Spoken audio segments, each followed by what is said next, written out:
आज हम डिस्कस करने वाले हैं what is freedom, what is liberty, right. So before doing that let's understand what is unfreedom, right. अगर ऐसे कोई रूल बने कि कोई भी ब्लू जीन्स नहीं पहन सकता है, या कोई भी फॉरेन के सॉन्ग्स नहीं सुन सकता, फॉरेन के मूवीज़ जैसे कि हॉलीवुड की मूवीज़ यहाँ पे नहीं देख सकता, या आपको पर्टिकुलर स्टाइल का ही हेयर कट करना पड़ेगा, राइट। ऐसे कुछ स्टेट ने कुछ लिस्ट डिक्लेयर कर दी, कोई फोटोज़ डिक्लेयर कर दे कि इस पर्टिकुलर 28 स्टाइल में से ही आपको आपका हेयर स्टाइल करना है, तो आप बोलोगे ये क्या मजाक हो रखा है, राइट। ऐसे तो नहीं होना चाहिए। तो अगर आप कोई भी ये रूल अगर ब्रेक भी करते हो तो आपको तो पनिशमेंट होगी, लेकिन अप टू 3 जनरेशन पनिशमेंट्स होगी। म्हणजे आपके कोई भी मतलब नेक्स्ट जनरेशन है, आपके पहले वाला जनरेशन है, मतलब पूरे फैमिली को पनिशमेंट होगा, राइट। तो ये दिन सचमुच नॉर्थ कोरिया के लोगों के लिए आ गया है, राइट। तो आपको ये समझ आ गया होगा कि ये तो मैं नहीं चाहता, राइट। मैं चाहता हूँ मैं मुझे जैसे चाहिए वैसे कपड़े पहने, मुझे जहाँ पे जाना है वहाँ पे मैं जा सकूँ, मुझे जो भी सॉन्ग सुनने हैं, मुझे जो भी मूवीज़ देखने हैं, जो भी वेब सीरीज़ देखनी है मैं वो देख पाऊँ, राइट। मुझे जो जिस तरीके का खाना मुझे खाना है, मुझे वेज खाना है, नॉन वेज खाना है, वेगन खाना है, मैं वो खा सकूँ, right. So these are all choice, right. Freedom is about ability to think and act as one wishes. तो जो भी हमें अगर सोचना है, अगर हमें जो सोचना है वो हम सोच पा रहे हैं, हमें जो एक्शन करना है अगर हम वो एक्शन कर पा रहे हैं, तो इसको हम ब्रॉडली बोलेंगे कि फ्रीडम, राइट। इसको हम बोलेंगे फ्रीडम है, राइट। तो अब जैसे अगर आपने देखा होगा कि ये नेल्सन मंडेला इनकी ऑटोबायोग्राफी है, राइट। इस पे है long walk to freedom, right. तो इसको क्यों ऐसे कहा गया था कि ये फ्रीडम के लिए चल रहा है, या इंडिया का जो भी स्ट्रगल था उसको हम कहते हैं कि इंडिया सिंस इंडिपेंडेंस, या उसके पहले का जो भी स्ट्रगल हमारा रहा है उसको हम कहते हैं कि India struggle for independence, right. तो ये इंडिपेंडेंस है क्या, ये फ्रीडम है क्या, हमने वो क्यों स्ट्रगल किया, वो एक कलेक्टिव स्ट्रगल था, एक कलेक्टिव मूवमेंट थी, ताकि हम खुद को सेल्फ गवर्न कर सके। अगर किसी कंट्री में जैसे कि सऊदी अरबिया है, वहां पे आपको सेल्फ गवर्नमेंट करने का राइट ही नहीं है, क्योंकि वहां पे मोनार्की है, राइट। अगर आपको आपका लीडर चूज करने का हक है, इलेक्शन हो रहे हैं, लेकिन आपको अगर एक ही लीडर को अगर वोट डालना है, मतलब जैसे कि नॉर्थ कोरिया में इलेक्शन तो हो रहे हैं, वो लोगों को कंपलसरी वोटिंग है, लेकिन आपको चूज बस एक ही लीडर को वोट करना है। कहीं पे हो सकता है कि पर्सन्स अलग अलग हो, जैसे कि चाइना में, लेकिन एक ही पार्टी है, चाइनीज कम्युनिस्ट पार्टी, तो कोई दूसरी पार्टी है ही नहीं। तो ये किस तरीके का फ्रीडम है, राइट। और अब ये हमारा इंडिया, इंडिया में तो आप अगर देखोगे कि तो अनलिमिटेड कितने भी लोग खड़े हो सकते हैं, राइट। और आपको मतलब बहुत सारे चॉइसेस अवेलेबल है, राइट। आपको कौन रिप्रेजेंट करे, चाहे लोकसभा में हो, चाहे विधानसभा में हो, चाहे लोकल गवर्नमेंट बॉडीज में हो, आपके पास ये पूरा पूरा हक है कि आपको कौन रिप्रेजेंट करे। इवन क्लास में भी हमारे पास जो भी CFCs होते हैं या क्लास मॉनिटर होते हैं वो हम चूज करते हैं, इलेक्शन होते हैं।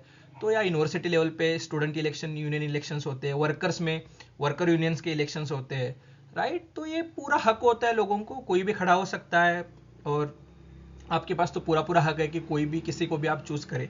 हाँ, ये बात अलग है कि जो भी लोग खड़े उनके पास वो इक्वली मतलब जीतने का हक है कि नहीं, वो फ्रीडम उनके पास है कि नहीं, इसके ऊपर हम बाद में आएंगे।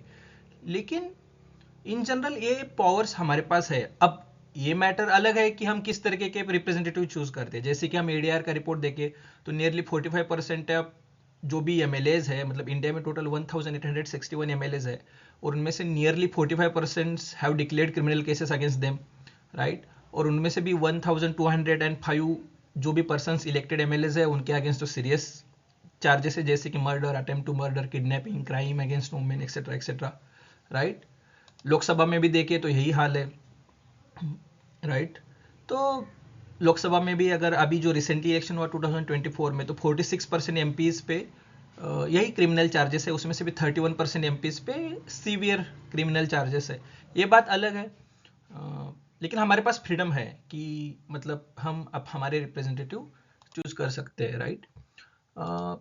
दूसरा एक होता है कि मतलब सऊदी अरबिया में 2018-19 के अराउंड मतलब पहले ऐसे था कि वुमेन्स को अगर कहीं भी बाहर जाना है तो उनका एक मेल गार्डियन साथ में चाहिए ही चाहिए। अकेले वुमेन बाहर नहीं निकल सकती, अकेले वुमेन बाहर के देश में भी नहीं जा सकती, विद इन कंट्री भी घूम नहीं सकती है, राइट। लेकिन वो लॉ उन्होंने चेंज किया।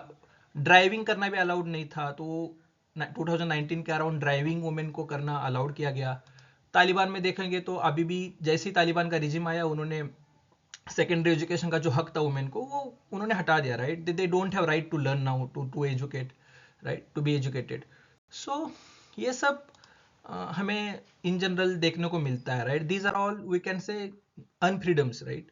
अब इंडिया में ही इंडियन गवर्नमेंट का ही 2024 के डाटा के हिसाब से 2025 में रिलीज हुआ time use survey, right. Indian government का ये ministry of statistics and programme implementation का ये पूरा सर्वे था। तो इसमें हम अगर देखेंगे कि पेड एम्प्लॉयमेंट जो है वो मेल पार्टिसिपेंट्स जो है वो एक दिन के 473 मिनट्स वो अपने पेड एम्प्लॉयमेंट के लिए देते हैं। और वुमेन का अगर हम देखें, फीमेल पार्टिसिपेंट का देखें तो 341 मिनट्स। और अगर घर का अगर अनपेड वर्क देखें तो वुमेन जो है वो 289 मिनट्स पार्टिसिपेट करती है अनपेड लेबर में, मतलब लगभग 5 घंटे अनपेड लेबर, राइट। और मेल देखें तो जस्ट 88 मिनट्स, मतलब अराउंड 1.5 आवर, राइट। ऐसी मतलब female spend 137 minutes in a day to caring their household members compare to 75 minutes spend by their male members. तो मतलब ये क्या है, अब मेल से ज्यादा फीमेल को ये सब अनपेड लेबर या हाउस होल्ड केयर इसमें टाइम स्पेंड करना पड़ रहा है। मतलब वो खुद को जो चाहती है वो नहीं तो कर पा रही है। तो sort of patriarchy is one of driver of unfreedom, right. तो क्या क्या मतलब, अब जैसे कि अगर हम देखें कि नॉर्थ कोरिया में अगर आपको कैपिटल सिटी में रहना है तो आपको या तो रिच होना पड़ेगा, वेल्दी होना पड़ेगा, बहुत बड़ा साइंटिस्ट होना पड़ेगा, कुछ तो आपको प्रूव करना पड़ेगा, otherwise you are not allowed to stay and live in the capital city, right. लेकिन इंडिया में ऐसा नहीं है। हमारा मुंबई में स्लम एरियाज है, दिल्ली में स्लम एरियाज है, कोई भी आ सकता है, कोई भी रह सकता है। आपको फ्रीडम ऑफ मूवमेंट है वहाँ पे। आप अगर आपके पास कैपेसिटी है तो घर लेके रह सकते हो, घर लेके नहीं रह सकते तो आप कोई भी फुटपाथ पे सो रहा है या कोई भी, मतलब there are various issues, like because if you don't have any other ways to survive outside, then मतलब राइट टू लाइवलीहुड का हक है हमारे पास, तो हम मतलब सर्वाइव करने के लिए कुछ भी कर सकते हैं, राइट। तो कुछ भी मतलब विद इन लॉ जो भी स्टिपुलेटेड है। तो ऐसा तो कुछ है नहीं कि आप मतलब, तो ये जो फ्रीडम है ना वो इंडिया में कहीं भी आपको कहीं भी घूम सकते हो, कुछ भी कर सकते हो यहाँ वहाँ जाके। आर्टिकल 19(1)(a) के हिसाब से जो भी रिस्ट्रिक्शंस है उसको अगर मतलब हम फॉलो करें तो we have various freedom, right. अब नॉर्थ कोरिया में अगर आप किम जोंग उन के अगेंस्ट कुछ भी बोलते हो, उसको क्रिटिसाइज करते हो, उसके अगेंस्ट अगर डिसलॉयल्टी दिखाते हो तो आपको सीधा पनिशमेंट, मतलब आपको डेथ पनिशमेंट है, डेथ पेनल्टी है। लेकिन हमारे यहाँ पे हम प्राइम मिनिस्टर, चीफ मिनिस्टर्स, हमारे पॉलिटिकल लीडर्स, इनको हम क्रिटिसाइज कर सकते हैं। कोई भी एकेडमिक ऑथर है उसने कुछ लिखा है तो उसको भी हम क्रिटिसाइज कर सकते हैं। तो freedom of speech, thought expression हमारे पास है, राइट। तो जैसे कि लास्ट ईयर एक केस इंडिया में देखने को मिला महाराष्ट्र में। पहले उसको उस्मानाबाद डिस्ट्रिक्ट बोलते थे, अब धाराशिव डिस्ट्रिक्ट बोला जाता है। वहाँ पे वो लोग क्या करते थे कि ट्रेन पे जो भी लोग इन सर्च ऑफ जॉब निकल रहे हैं अपने घर से बाहर, उनको देखते थे और उनको लेके वो वहाँ पे जाके as a bonded labour chains में बांध के उनको मतलब बस 2 टाइम का खाना दिया और उनसे काम करा लिया। तो वो पुलिस ने उनको छुड़ा दिया, राइट। तो अभी भी बॉन्डेड लेबर का कंसेप्ट या जो भी फोर्स लेबर का कंसेप्ट हमें देखने को मिलता है, इसको हम फोर्स लेबर कहेंगे, राइट। तो ये सब कंडीशंस ऑफ अनफ्रीडम है, राइट। जैसे कैपिटलिज्म के स्टार्टिंग में अगर हमने देखा होगा तो देखो वर्कर्स को कैसे भरा जाता था, इन सब इसमें ले जा रहे हैं, लेके आ रहे हैं, या जो भी इनकी क्या कंडीशंस होती होंगी, क्या इनके पास कोई फ्रीडम था, right. So this questions are need to be asked. आज क्या फ्रीडम वर्कर के पास फ्रीडम है? इतना अगर अनएम्प्लॉयमेंट का लेवल इतना बड़ा होगा और इन जनरल सोसाइटी में वेजेस का लेवल भी कमी होगा तो आपके पास कुछ चूज करने का हक है भी कि मैं ये जॉब करूँ या ना करूँ। एक तो अनएम्प्लॉयमेंट है बहुत सारी और सारे जॉब्स मतलब बहुत ही कम पेमेंट के साथ आ रहे हैं। तो मतलब क्या ही ऑप्शन रहता है, राइट। तो मीनिंगफुल चॉइसेस तो आपके पास है नहीं। तो ऐसे ही इन जनरल हमने अगर अगर केसेस देखे कि जैसे कि अब महाराष्ट्र में it is एलिज्ड mail nutrition deaths around 65 infants died, right. ये बॉम्बे हाई कोर्ट में केस चल रहा है, इसलिए I am saying the एलिज्ड death of male nutrition. तो क्या इनके इनके पास राइट टू लाइफ, क्या हमने नहीं छीना इनका? या जैसे कि दिल्ली मतलब just with in 2023 train accidents में 21,803 पीपल आर डाइड। तो उनके पास क्या राइट टू लाइफ नहीं था? या उनके पास राइट टू मतलब जो भी आपने काम करने के लिए वो बाहर निकलते होंगे, लोकल्स में डेली लगभग कितने लोग मरते हैं, राइट। तो मजबूरी में काम करने के लिए वो निकलते हैं बाहर, तो मतलब कौन से फ्रीडम्स उनके साथ हम छीन रहे हैं, राइट। या कोई भी किसी के भी रिलीजियस सेंटिमेंट्स हर्ट हो गई या किसी की मतलब कुछ, तो हम कोई भी प्रोग्राम को कैंसिल करना पड़ता है, या कोई किसी भी मूवीज के अगेंस्ट मतलब सेंसरशिप हो जाती है, या वो भी सब जो भी केसेस चल रहे होते हैं, इस मूवी का नाम चेंज कर दो, ये कर दो, ये कर दो, या किसी भी बुक को बैन करना, राइट।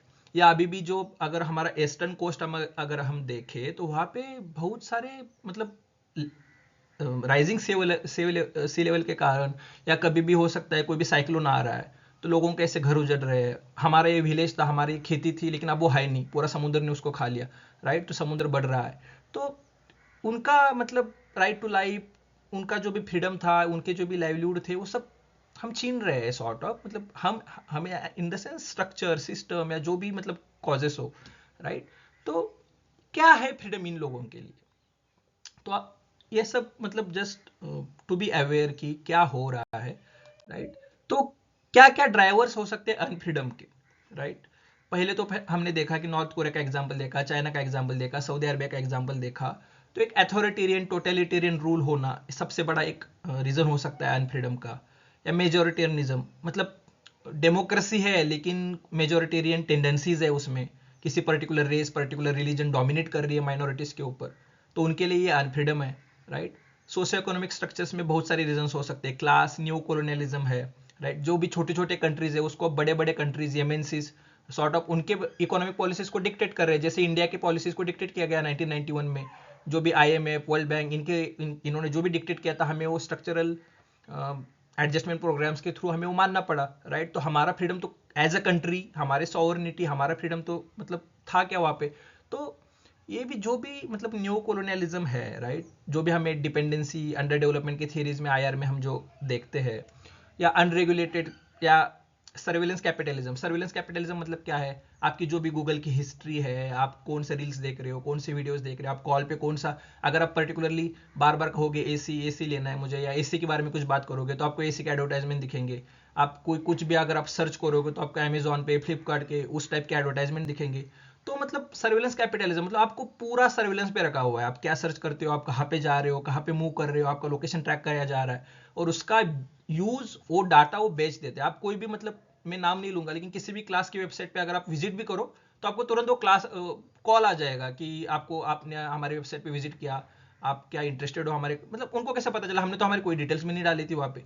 तो ये सब जो मतलब सर्वेलेंस कैपिटलिज्म, हमारा पूरा डाटा चोरा जा रहा है, राइट।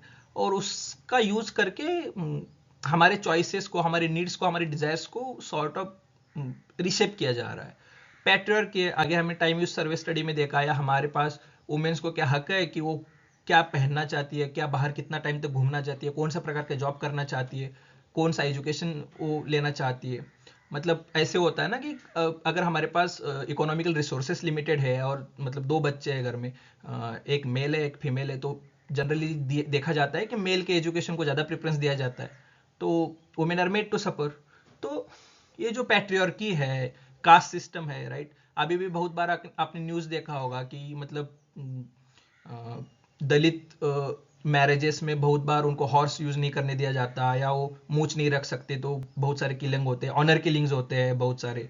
या कास्ट के आगे पर्टिकुलर जॉब्स सॉर्ट ऑफ मतलब वही एक्सपेक्ट किया जाता है कि यही पर्टिकुलर टाइप ऑफ वर्क्स वो करे, राइट। तो ये सब क्या है? अनफ्रीडम है, रिलीजियस फंडामेंटलिज्म है, राइट, बहुत सारे कंट्रीज में रेशियल हायरार्की है, स्लेवरी है, फोर्स लेबर है, homophobia, transphobia. So these are all drivers of unfreedom. अगर हमें फ्रीडम चाहिए तो इन सबको हमें हटाना पड़ेगा, इन सबको हमें उनके अगेंस्ट फाइट करना पड़ेगा, राइट।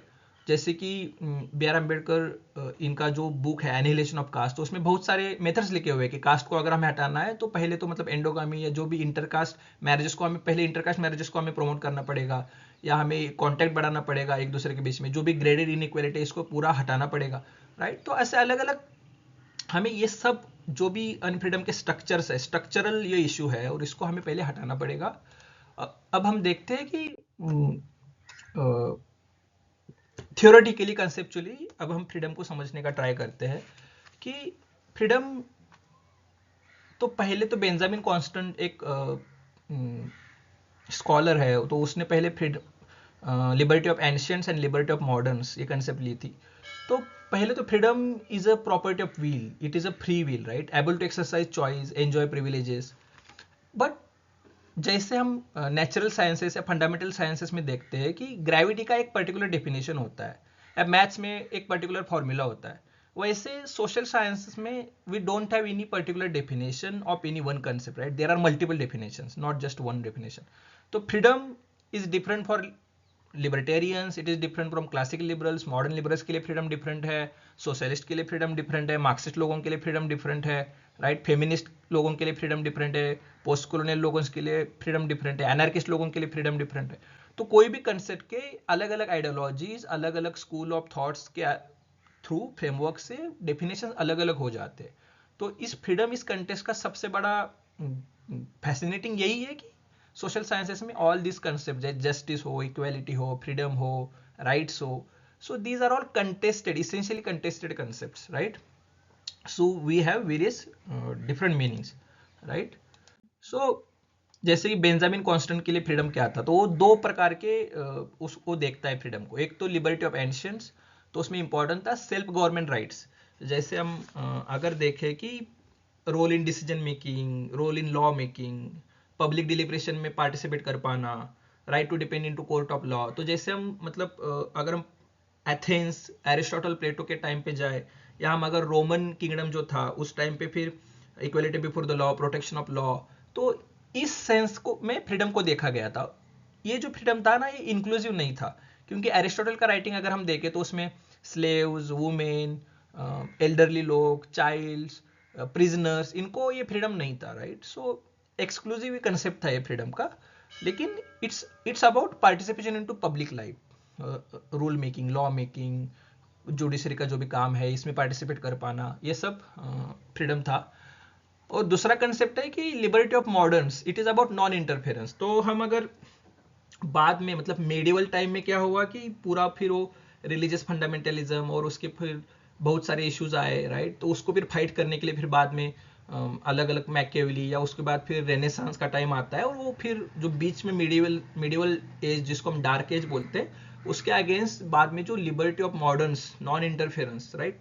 तो नॉन इंटरफेरेंस किस कॉन्टेस्ट में, ये जो फिडेलिस्टिक, एब्सोल्यूटिस्टिक, एरिस्टोक्रेसी, ये जो भी रूलिंग थी, इसके against freedom as a non interference. तो इसमें फिर हमें हॉब्स, लॉक, रूसो, मील, ये सब चेन ऑफ थॉट से थिंकर्स मिलते हैं, राइट?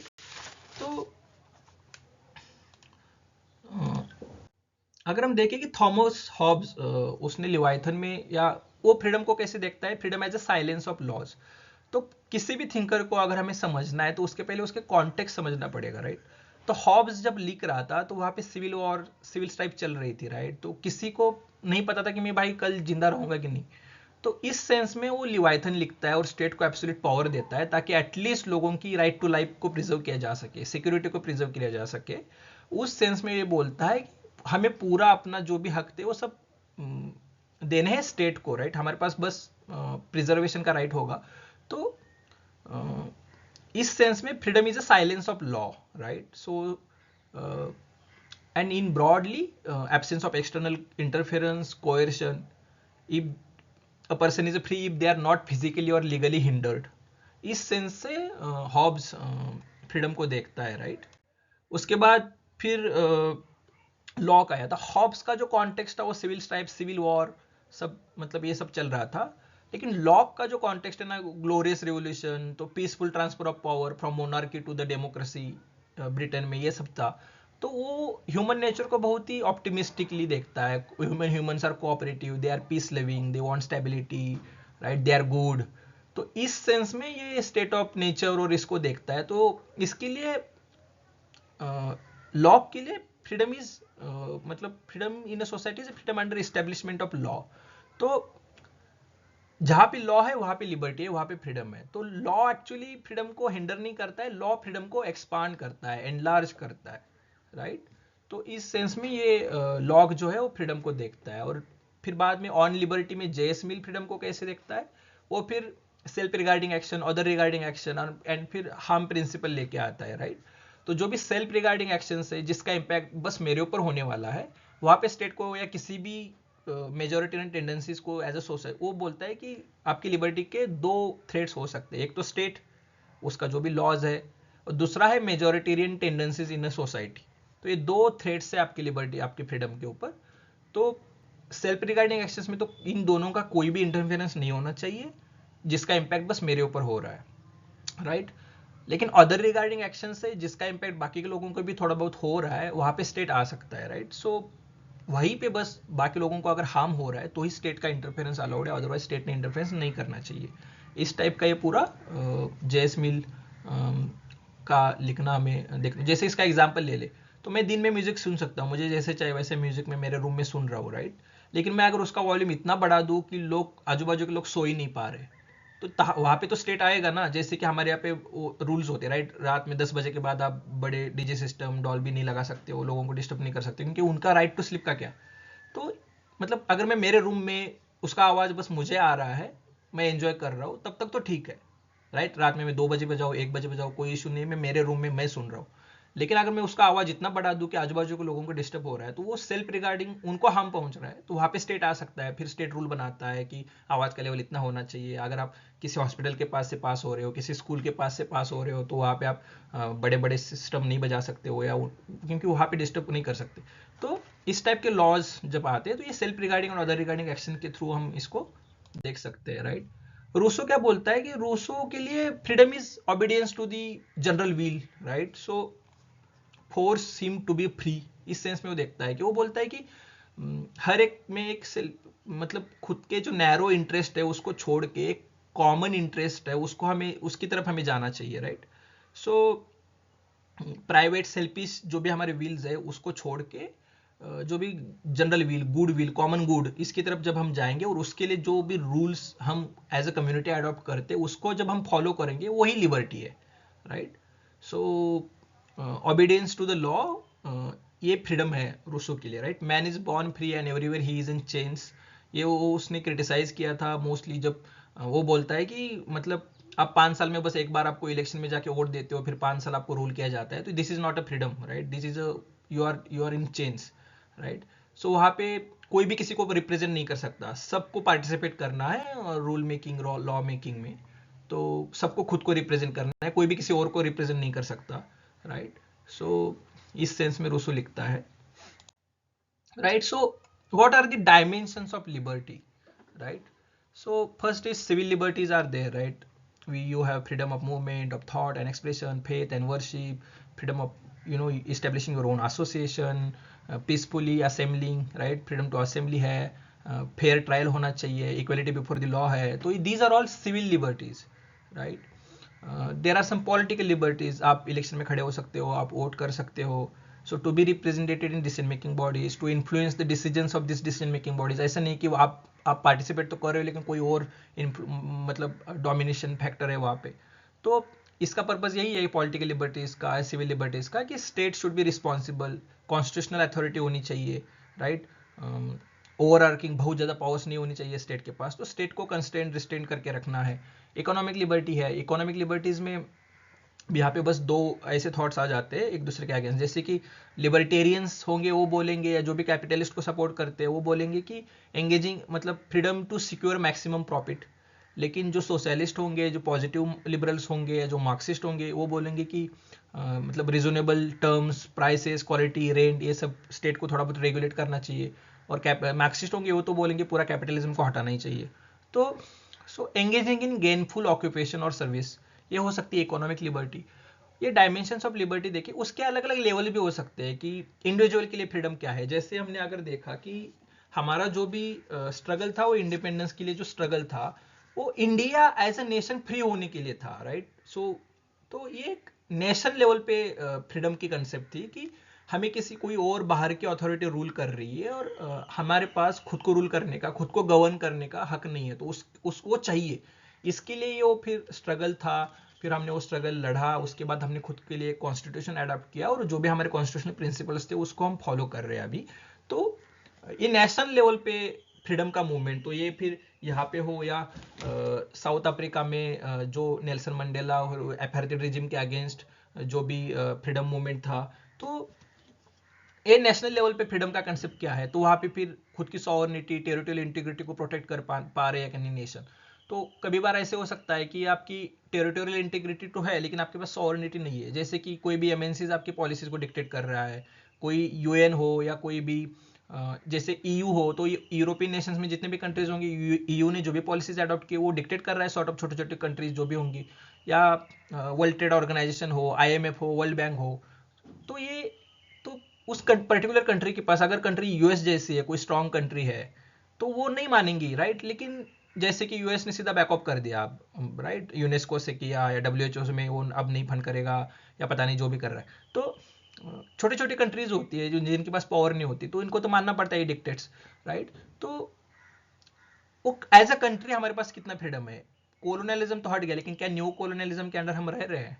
तो ये हो सकता है इंडिविजुअल लेवल पे फ्रीडम, जो हमने अभी देखा, सिविल, पॉलिटिकल, इकोनॉमिक लिबर्टीज हो हम सब लोगों के पास, हमारे कॉन्स्टिट्यूशन में आर्टिकल 19 से 22 तक जो भी हमारे पास लिबर्टीज है, फ्रीडम है, राइट टू रिलीजन है, रिलीजियस प्रोपेगेशन वगैरह, ये सब जो है।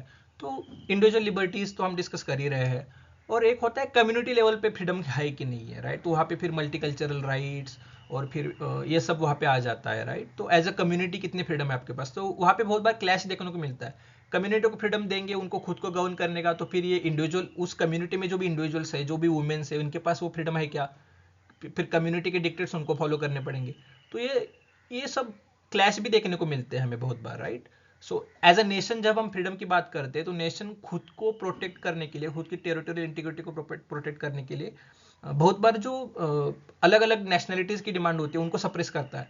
तो ये कैसे देखेंगे हम, राइट। तो अलग अलग डायमेंशंस हो सकते हैं विद इन लिबर्टी, राइट। तो सबसे इंपॉर्टेंट लिबर्टी में दो कंसेप्ट होते हैं, एक होता है negative liberty, negative freedom, and positive freedom, positive liberty. तो अब हम समझते हैं निगेटिव फ्रीडम। तो निगेटिव फ्रीडम में generally Thomas Hobbes, Locke, Adam Smith, Tocqueville, Thomas Paine, Isaiah Berlin, Milton Friedman, ये सब लिबर्टेरियन, नॉजिक वगैरह, ये सब फ्रेडरिक हायक, ये सब लिबर्टेरियन स्कॉलर्स, इन सब इन्होंने जो भी कहा है ये सब जनरली निगेटिव फ्रीडम में आता है। तो negative freedom is associated with, मतलब पहले तो classical liberal tradition and later with new liberals and libertarians, right. तो इसको पहले आप ध्यान में रखिए। तो इसका जो चार तरीके से इसको हम देख सकते हैं इस कंसेप्ट को। पहला तो is freedom is equal to absence of impediments or external constraint. तो कोई भी एक्सटर्नल कंस्ट्रेंट्स मेरे ऊपर ना हो। जैसे कि मैं एक जर्नलिस्ट हूँ, मैंने रिपोर्ट कर दिया कि इधर इधर मिड डे मील स्कीम में स्कैम हो रहा है, और मैंने रिपोर्ट कर दिया कि देखो भाई बच्चों को बस नमक का पानी और एक्सेट्रा एक्सेट्रा खिलाया जा रहा है। तो ऐसा ना हो कि स्टेट मुझे सीधा मेरे ऊपर एफआईआर करके मुझे अंदर डाले। तो ये मतलब मेरे पास वो फ्रीडम ही नहीं है, क्योंकि एक्सटर्नल कंस्ट्रेंट्स है मेरे मेरे ऊपर, राइट। तो एब्सेंस ऑफ इम्पेडिमेंट्स और एक्सटर्नल कंस्ट्रेंट्स, तो इसको कहेंगे कि फ्रीडम है, right. So it is actually freedom from something, right, freedom from ignorance. तो ये हम एग्जांपल्स बाद में आराम से देखेंगे कौन से एग्जांपल्स हो सकते हैं। तो पहला तो ये है, जैसे कि थॉमस हॉब्स बोलता है freedom as a silence of law, right.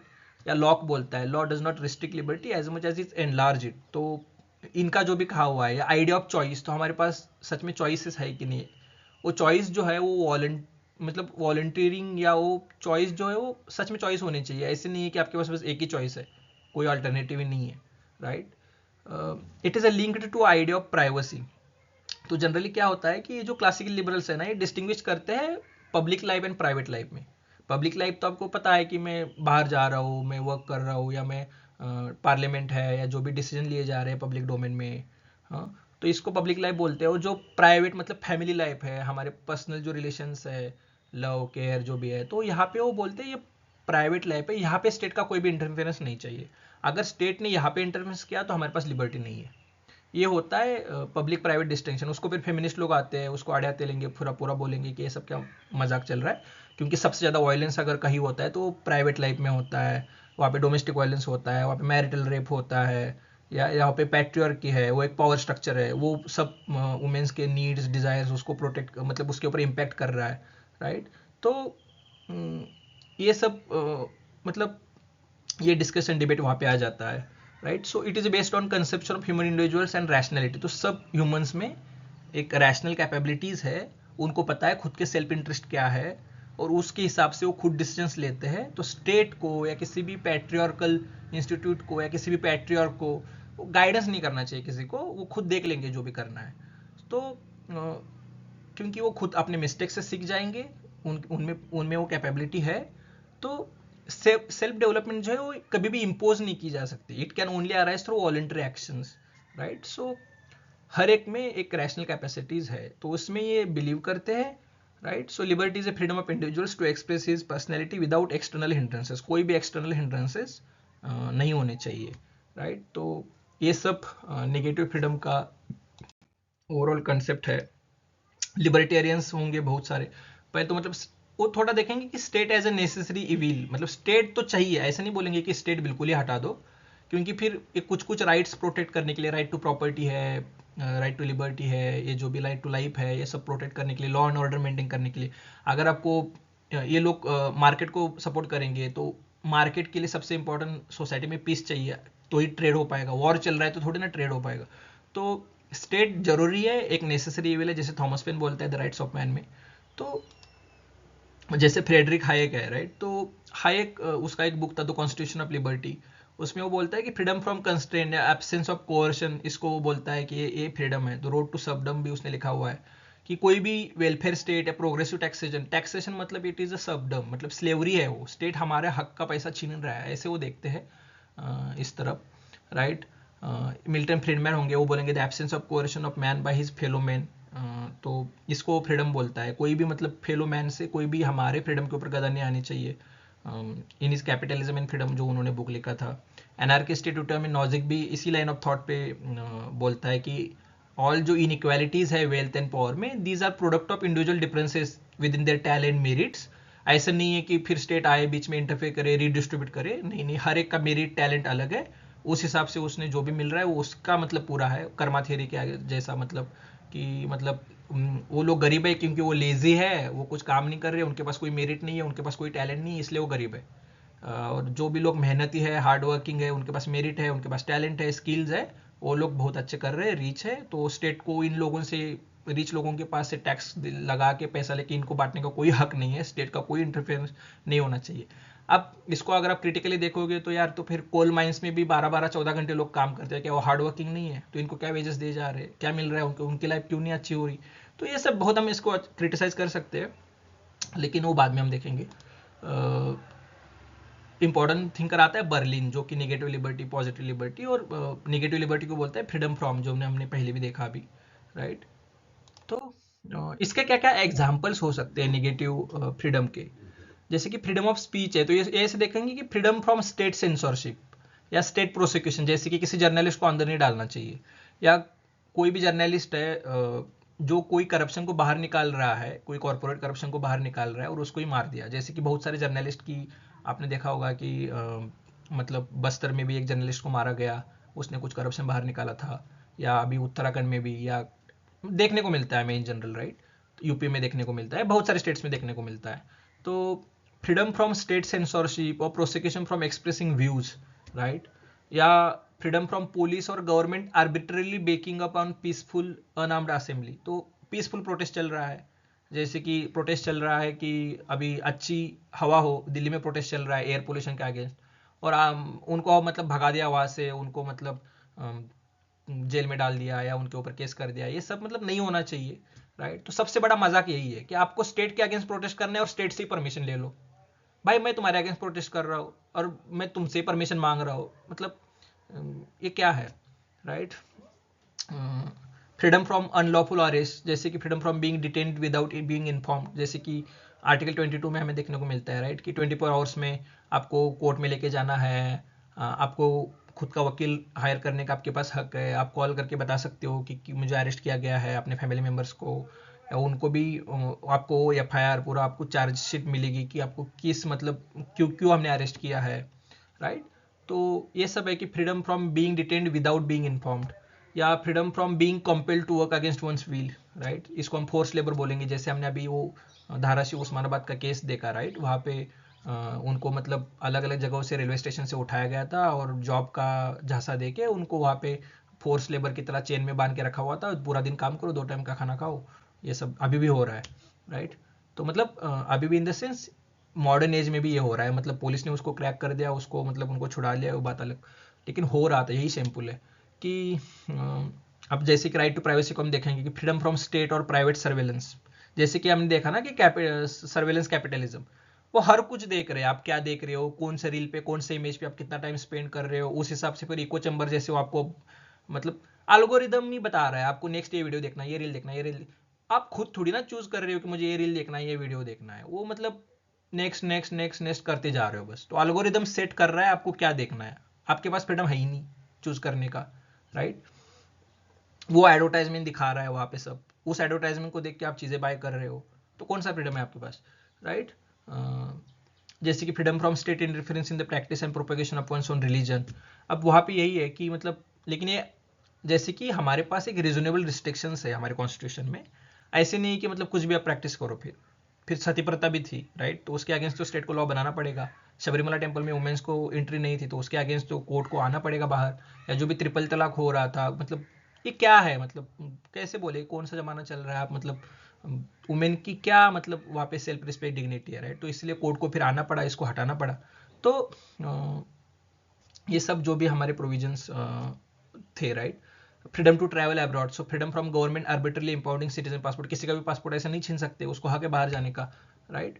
तो ये सब बाद में आप देख सकते हो स्लाइड में, उसका स्क्रीनशॉट भी ले लीजिए।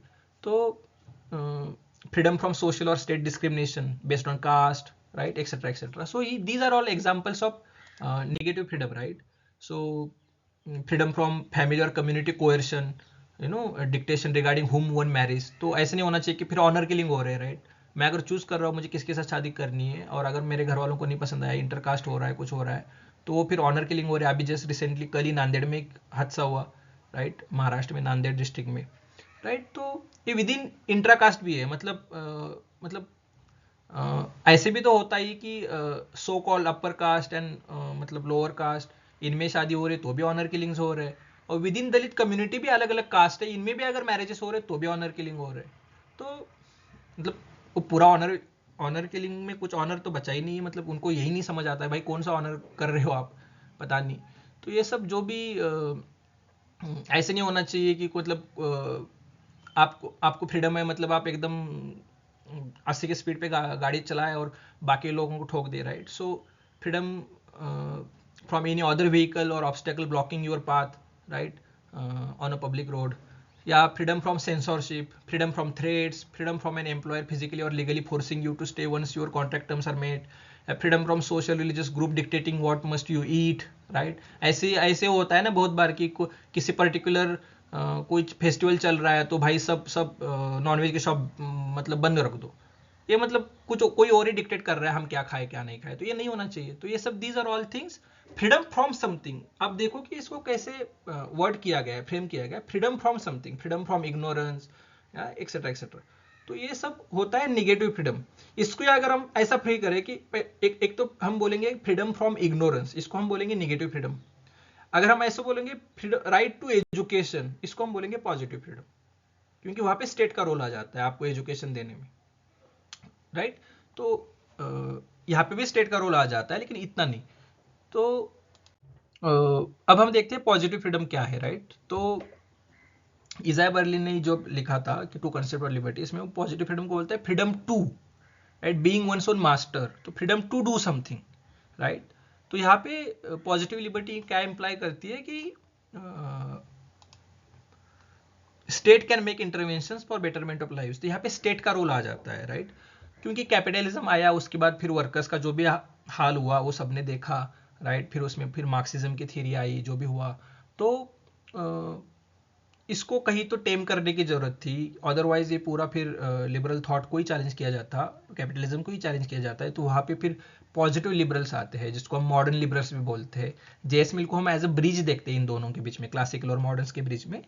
उसका जो अदर रिगार्डिंग फ्रीडम का जो कंसेप्ट है उसको ही फिर बाद में, या self development, freedom as a self development Mill जो कहता है, तो उसको ही फिर बाद में टीएच ग्रीन हो, लास्की हो, ये सब लोग एक्सपांड करते हैं, राइट। तो पॉजिटिव फ्रीडम में क्या है कि rather than lack of interference, presence of certain activities society में, कुछ कोई चीज़ों का प्रेजेंस होना। तो वो क्या क्या चीज़ें होनी चाहिए वो हम अच्छे से देखेंगे। एटोनॉमी एंड सेल्फ गवर्नमेंट होना, राइट। रूसो का जो ऑबिडियंस टू लॉ है, या जेएस मिल का freedom is attainment of individuality and self development. TH Green बोलते हैं कि freedom is ability of people to make the most and best of themselves, it is not being left alone but in having opportunity to grow as a individual. So liberty is the positive power of doing those things which are worthy of doing and enjoying. तो ये political obligation की भी बात करेंगे, right. So it is not, मतलब it is outcome and not opportunity focused. तो आपके पास opportunities है, लेकिन क्या आप सच में वो एक्सरसाइज कर पा रहे हो क्या? तो यहाँ पे फिर पॉजिटिव लिबरल्स आएंगे, बोलेंगे वो सच में एक्सरसाइज करने के लिए क्या क्या चीज़ें होनी चाहिए, वो स्टेट को प्रोवाइड करनी चाहिए। मतलब जैसे कि मेरे पास राइट टू एजुकेशन है, लेकिन मेरे गांव में स्कूल नहीं है, तो मेरे पास वो राइट टू एजुकेशन मेरा पेपर पे ही रह जाएगा ना, अगर मेरे गांव में स्कूल नहीं है या स्कूल बहुत दूर है और मेरे पास कोई मीन्स भी नहीं है कि मैं मेरे स्कूल तक पहुंचूं, तो फिर उस राइट टू एजुकेशन का क्या करें हम? तो वहाँ पे फिर स्टेट को आना चाहिए, या तो मेरे गांव में वो स्कूल बनाए, या तो फिर वो पब्लिक ट्रांसपोर्ट अवेलेबल करे जो मैं मेरे स्कूल तक पहुंच पाऊँ। तो आप देखोगे कि बहुत बार वुमेन्स को, मतलब जो भी गर्ल्स गर्ल्स स्टूडेंट्स होते हैं उनको साइकिल बांटी जाती है ताकि वो मतलब आना जाना उनका ईजी हो सके, या फिर पब्लिक ट्रांसपोर्ट होता है, राइट। तो आप देखेंगे कि जो भी स्टूडेंट्स होते हैं उनको सब्सिडाइज्ड पासेस होते हैं, राइट, बस के हो या ट्रेन के हो या मेट्रो के हो। तो ये क्यों होते हैं? क्योंकि स्टेट का एज ए इनेबलर अपना रोल वहाँ पे निभा रहा है, right. So concern with distribution of material and economic resources and an expansion rather than concentration of state power. तो ऐसे नहीं है कि पॉजिटिव फ्रीडम मतलब स्टेट पावर कॉन्सेंट्रेट कर रहा है, नहीं, वो एक्सपांड कर रहा है पावर को, राइट। तो it emerges from critic of negative freedom. मतलब जो भी निगेटिव फ्रीडम से क्या हुआ कि मतलब जैसे कि मेरे पास फ्रीडम है भाई, मैं कितने भी स्पीड में गाड़ी चला रहा हूँ, तो भाई एक्सीडेंट होगा, कोई तो लोग मरेगा, उसका राइट टू लाइफ का क्या होगा? तो इसको फिर भाई कुछ लिमिट होनी चाहिए, इतना ही स्पीड में आप गाड़ी चलाओ, हेलमेट पहनो, ये सब। तो इसको हम पॉजिटिव लिबर्टी के जैसा देखेंगे, राइट। सो स्टेट का रोल होना, राइट, ये पॉजिटिव फ्रीडम है, राइट। लास्ट की मतलब बोलते हैं कि फ्रीडम मतलब उनके लिए जो था, it is not merely the absence of state interference. He maintained that that was not merely the absence of state interference, but the capacity of individuals to realize their potential within a just society. So liberty is a maintenance of that atmosphere in which men have the opportunity to be their best selves. मैं मेरा खुद जो भी मेरा potential है ना वो मैं अचीव कर पाऊँ। ऐसे कोई भी एक्सटर्नल इंटरफेरेंस तो नहीं होना चाहिए, लेकिन अगर है भी तो स्टेट को वो हटा के मुझे फैसिलिटेट इनेबल करना चाहिए, मैं मेरा पोटेंशियल अचीव कर पाऊँ, राइट। तो वो बेस्ट कंडीशंस होनी चाहिए। मतलब मैं दिल्ली में हूँ, मैं पढ़ रहा हूँ, लेकिन बहुत ज़्यादा एयर पोल्यूशन है, मैं यार सांस भी नहीं ले पा रहा हूँ, तो मतलब क्या करूँ मैं? मतलब स्टेट को आना चाहिए, वो एयर पोल्यूशन को दूर करना चाहिए। उसके लिए ऐसे नहीं है कि बस आप मतलब क्योंकि एयर पोल्यूशन को अगर हम देखेंगे तो मल्टीपल फैक्टर्स होते हैं, राइट। विंटर में वो जनरली क्यों होता है?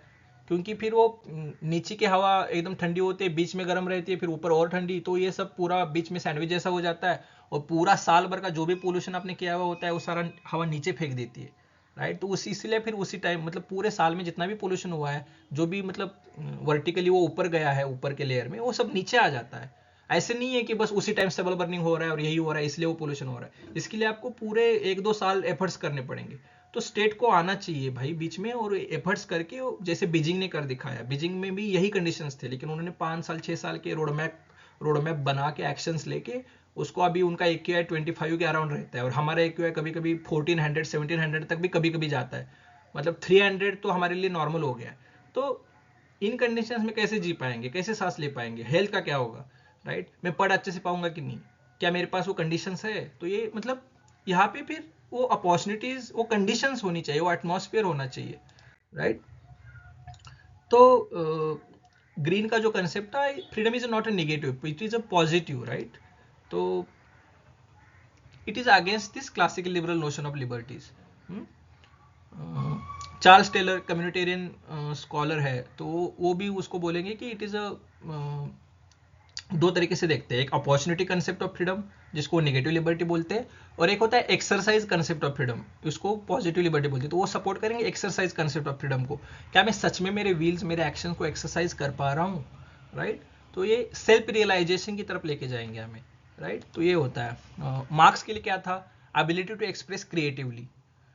मतलब एलिनेशन नहीं होना चाहिए। कैपिटलिस्ट सोसाइटी में, प्राइवेट प्रॉपर्टी में क्या होता है? एलिनेशन होता है। फिर वो आपका लेबर आपका नहीं है, आप जो कर रहे हो आपका नहीं है, आपके फेलो वर्कर के साथ आपका कोई अच्छा रिलेशन नहीं बन रहा, वहाँ पे कंपटीशन नहीं है, वहाँ पे आपका कोई संबंध ही नहीं आ रहा उनके साथ। आप बस वो जो चेन लाइन असेंबली होती है ना, आप बस वही एक एक काम कर रहे हो, फिर आपका वर्क से भी आपका एलिनेशन हो रहा है।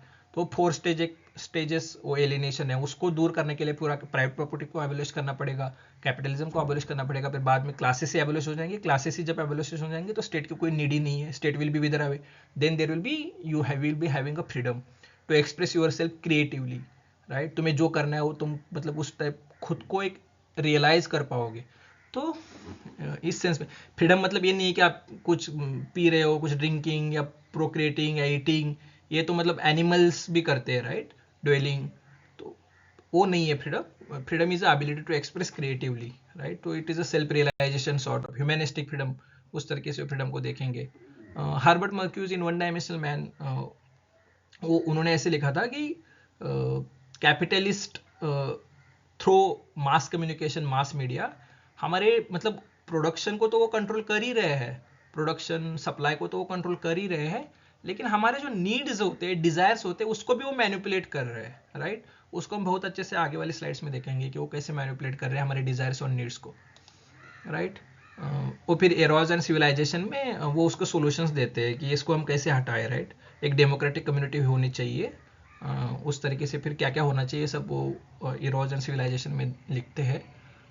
सिबी मैकपर्सन का कंसेप्ट है क्रिएटिव फ्रीडम, मतलब वो फ्रीडम को वो बोलता है कि निगेटिव लिबर्टी जो है, या वो जो क्लासिकल लिबरल्स ने जो भी लिखा था, वो मतलब वो एज एक्सट्रैक्टिव फ्रीडम या निगेटिव पावर या एक्सट्रैक्टिव पावर की तरफ से, मतलब क्या मैं किसी को यूज कर पा रहा हूँ मेरे गेन्स के लिए, मेरे मीन्स के लिए, वो सॉर्ट ऑफ एक्सट्रैक्टिव, क्या मैं किसी को एक्सप्लॉइट कर पा रहा हूँ, मैं किसी को एक्सट्रैक्ट कर पा रहा हूँ, इस तरीके से वो फ्रीडम था।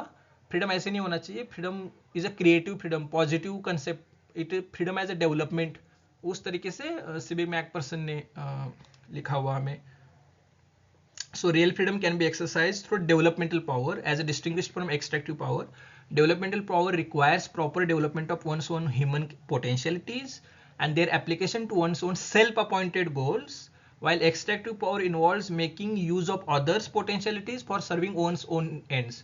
तो यहाँ पे हमें थोड़ा बहुत कांट को भी अगर हम लेके आएंगे, उसका जो भी कैटेगोरिकल इंपेरेटिव है, या मतलब everybody should be treated in ends in themselves not as a means, right. तो सेल्फ रिस्पेक्ट, डिग्निटी हर इंसान की प्रिजर्व करना जरूरी है, तो वहां से वो आता है, राइट। सो कैपिटलिस्ट मार्केट सोसाइटी में क्या हो रहा है कि मतलब ये जो एक्सट्रैक्टिव पावर जो है ना, जो नेगेटिव लिबरल्स की बोलते हैं कि वो तो वर्कर्स के पास है ही नहीं, वो किसके पास है, बस लैंड एंड कैपिटल के जो ओनर्स है उनके पास ही है। फिर वो एक्सप्लॉइट कर रहे हैं मैनुअल लेबर्स को या उनके इंटेलेक्चुअल पावर, मतलब जो भी है वो। तो मतलब वहां पे क्या हो रहा है कि poor who are constrained to sell their capabilities according to needs of the market have little opportunity to maximization of their developmental power, तो उनके पास वो अपॉर्चुनिटी बहुत ही कम है, राइट। अब फूको ने जो भी लिखा है कि ऐसे नहीं कि फ्रीडम मीन्स पावर का नहीं होना, या कोई हमारे ऊपर पावर एक्सरसाइज करे, और ऐसे तो कभी होगा ही नहीं, क्योंकि कोई ना कोई तो पावर मतलब so for फोको freedom is not about being free from all constraint, तो ये कभी हो ही नहीं सकता कि कोई भी कंस्ट्रेंट नहीं है आपके ऊपर, कोई ना कोई कंस्ट्रेंट तो आपके ऊपर रहेगा, लेकिन within that constraint are you able to resist that constraint, are you able to exercise protest, मतलब उसके क्या आप स्ट्रगल कर रहे हो, फाइट कर रहे हो उसके अगेंस्ट। तो इसी में विद इन मतलब pre freedom as a concept presupposes power, right. तो वहां पे मतलब freedom is not a liberation from power but rather it is a condition that makes power possible, right. क्योंकि पावर को एक्सरसाइज करने के लिए फ्रीडम का होना जरूरी है, otherwise that will be coercion, that will be force, that will not be a power, right, या freedom. So where there is a power there is a resistance, and at or rather consequently this resistance is never in a position of exteriority in relation to power, मतलब power में ही freedom, freedom में ही power, एक sort of intermixing हमें देखने को मिलता है यहाँ पे। और पावर एक्सरसाइज करने के लिए फ्रीडम का होना भी जरूरी है, और विद इन पावर आपके पास फ्रीडम की है कि नहीं, ये डिसाइड मतलब ये कैसे तय होता है कि क्या आप उसको रेजिस्ट कर पा रहे हो डे टू डे लाइफ में। तो मतलब ऐसे नहीं है कि बस कोई पॉलिटिकल अथॉरिटी, कोई मतलब लड़ना प्रोटेस्ट करना मतलब नहीं है, आपके पास सोशो कल्चरल इम्पेडिमेंट्स है, अदर चीज़ें हैं, राइट। तो बहुत सारे कल्चरल कॉन्टेस्ट में, सोशल कॉन्टेस्ट में, इकोनॉमिक कॉन्टेस्ट में बहुत सारे अनफ्रीडम के फैक्टर्स है, उसको सबको अब हमें फाइट करना है। तो इस सेंस में फ्रीडम रिक्वायर्स कंटिन्यूस एफर्ट्स, ऐसे नहीं है कि मतलब हमने फ्रीडम मूवमेंट का स्ट्रगल किया और हमें अब इंडिया इंडिया आज़ाद हो गया, हम फ्री हो गए, मतलब वो कोई एक स्टेटस नहीं है कि जो अचीव कर लिया अब हम फ्री हो गए, नहीं। ये मतलब it is a self formation, मतलब आप डे टू डे लाइफ में डेली का स्ट्रगल है ये फ्रीडम, मतलब राइट। इस तरीके से वो फ्रीडम को देखता है कि freedom he didn't see freedom as a state that one achieves, but it is a constant ethical labor of managing one's own relationship to oneself and societal norms. तो ये सोसाइटल नॉर्म्स के against या वो मतलब वो day to day life का मतलब daily का स्ट्रगल है. ऐसे नहीं कि आपने अचीव कर लिया मतलब आप अब आप फ्री हो. नहीं, बहुत सारी चीज़ें होती है जो डे टू डे लाइफ में हमारे डिसीजंस को इन्फ्लुएंस कर रही होती है, हमें इम्पैक्ट कर रही होती है, राइट. तो उस तरीके से वो फूको जो है वो फ्रीडम को देखता है, राइट. अमर्त्य सेन या मार्था नुसबाम, इनका जो व्यू है वो मतलब डेवलपमेंट एज अ फ्रीडम या फ्रीडम मतलब वो जो भी हमारी रियल कैपेबिलिटीज है उस तरीके से वो फ्रीडम को देखेंगे कि everyone share in process and fruits of development. तो ऐसे नहीं कि बस डेवलपमेंट हो रही है और आपको कुछ डिस्ट्रीब्यूट किया जा रहा है तो आपको बस फ्रूट्स मिल रहे हैं. ऐसे भी नहीं कि उस डेवलपमेंट एज अ प्रोसेस का आप पार्ट हो कि नहीं, आप उसमें गेनफुली इन्वॉल्व हो कि नहीं, ये भी इंपॉर्टेंट है, राइट. और उसके लिए फिर कैपेबिलिटीज का होना जरूरी है. अगर स्टेट ने मतलब second important is allocation as per differential human capabilities. मतलब one size fit all approach नहीं हो सकता. अगर स्टेट है और सबको बस बुक्स बांट रहा है, right, books are being distributed, लेकिन किसी को पढ़ना ही नहीं आता तो उसको बुक डिस्ट्रीब्यूट करके क्या करोगे भाई तुम. उसमें पहले वो कैपेबिलिटी को डेवलप करना पड़ेगा ना कि वो पढ़ पाए. इसके लिए पहले इलिटरेसी को हटाना पड़ेगा, लिटरेट बनाना पड़ेगा. वो लिटरेट बनाना ही उसकी कैपेबिलिटी को डेवलप करने जैसा है. और वहां पे स्टेट का रोल इंपॉर्टेंट हो जाता है कि कैपेबिलिटीज को डेवलप करना है और हर एक की कैपेबिलिटी अलग है और उस कैपेबिलिटी के हिसाब से सोशियो कल्चरल जो भी रिसोर्सेज को या गुड्स को या सर्विसेज को डिस्ट्रीब्यूट किया जा रहा है तो उस कैपेबिलिटीज के हिसाब से डिस्ट्रीब्यूट करना चाहिए. ऐसे नहीं कि सबको एक ही चीज बांट दी, राइट. तो so main purpose of development is to extend benefits of freedom to unfree. मतलब डेवलपमेंट हो गई सोसाइटी में हम कब बोलेंगे, जब ये सब मार्जिनलाइज डिप्राइव्ड सेक्शंस है उनके पास जब फ्रीडम आ गया ना तब उसको हम बोलेंगे कि डेवलपमेंट हो गया है. So freedom as a ultimate goal of socio economic arrangements and most efficient means of realising welfare.